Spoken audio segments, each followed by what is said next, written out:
भारत को परखने की कोशिश अब फ्रांस को भारी पड़ गई। फ्रांस जो कि लंबे समय से भारत को परखने की कोशिश कर रहा था कि भारत कहां तक कॉम्प्रोमाइज हो सकता है, लेकिन भारत ने फ्रांस को अपने बॉटम लाइन के बारे में बता दिया और फ्रांस को ऐसी चेतावनी देना बहुत ही आवश्यक था। जैसा कि फ्रांस के साथ भारत की राफेल वार्ता अब केवल एक रक्षा समझौता नहीं रहा, बल्कि भारत के लिए तकनीकी संप्रभुता का सवाल बन चुका है। और अपने इसी संप्रभुता को ध्यान में रखते हुए भारत ने फ्रांस से कह दिया कि अगर आईसीडी नहीं मिला तो राफेल समझौता नहीं होगा। इंटरफेस कंट्रोल डॉक्यूमेंट यानी आईसीडी, जिसे आसान शब्दों में राफेल का तकनीकी दस्तावेज भी कहा जा सकता है, किंतु वास्तविकता में यह ताकत के संतुलन का प्रश्न है, क्योंकि आईसीडी राफेल का वह इंटरफेस है जिससे यह तय होगा कि राफेल में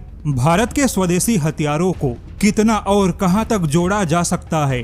लेकिन जैसा कि भारत भी लंबे समय से फ्रांस के चालाकियों को देख रहा था, क्योंकि फ्रांस भले ही खुद को भारत का रणनीतिक साझेदार कहता हो, लेकिन फिर भी फ्रांस ने भारत को राफेल का सोर्स कोड नहीं दिया। किंतु भारत ने कहा कि चलो ठीक है, सोर्स कोड नहीं दिया तब भी चलेगा, लेकिन कम से कम राफेल का आईसीडी चाहिए। पर हैरानी वाली बात है कि फ्रांस यहाँ पर भी सीधे जवाब नहीं दे रहा था, यानी फ्रांस अभी तक आईसीडी देने पर भी ठीक से तैयार नहीं हुआ। और भारत को आईसीडी इसलिए चाहिए क्योंकि भारत कम से कम राफेल में अपने हिसाब से स्वदेशी मिसाइलों को जोड़ सके, क्योंकि अभी तक भारत ने फ्रांस से जो 36 राफेल खरीदे उनमें भी स्वदेशी मिसाइलों का एकीकरण नहीं हुआ। वहीं भारत ने राफेल के अपग्रेड की बात कही तो यहाँ पर भी फ्रांस ने भारत को कम से कम 5 या 6 साल का समय बता दिया। तो अब ऐसे में मामला बहुत ही सिंपल है कि भारत नए राफेल में कम से कम इतनी आजादी चाहता है, सिस्टम पर इतना कंट्रोल चाहता है कि अपने स्वदेशी हथियार और स्वदेशी मिसाइलों का इंस्टॉलेशन कर सके।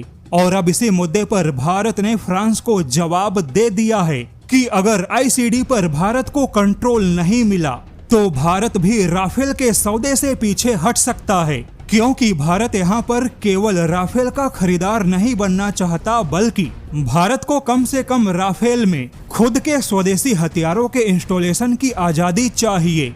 अब देखा जाए तो भारत की ऐसी चेतावनी फ्रांस के लिए बिल्कुल भी हल्के में लेने वाली बात नहीं होगी, क्योंकि इससे पहले संयुक्त अरब अमीरात भी राफेल के उन्नत परियोजना से बाहर निकल चुका है। उसके बाद इंडोनेशिया, जिसे लेकर यह दावा था कि कम से कम 42 राफेल खरीदेगा, किंतु इंडोनेशिया ने भी कह दिया कि फिलहाल वह राफेल के बारे में कोई विचार नहीं कर रहा है।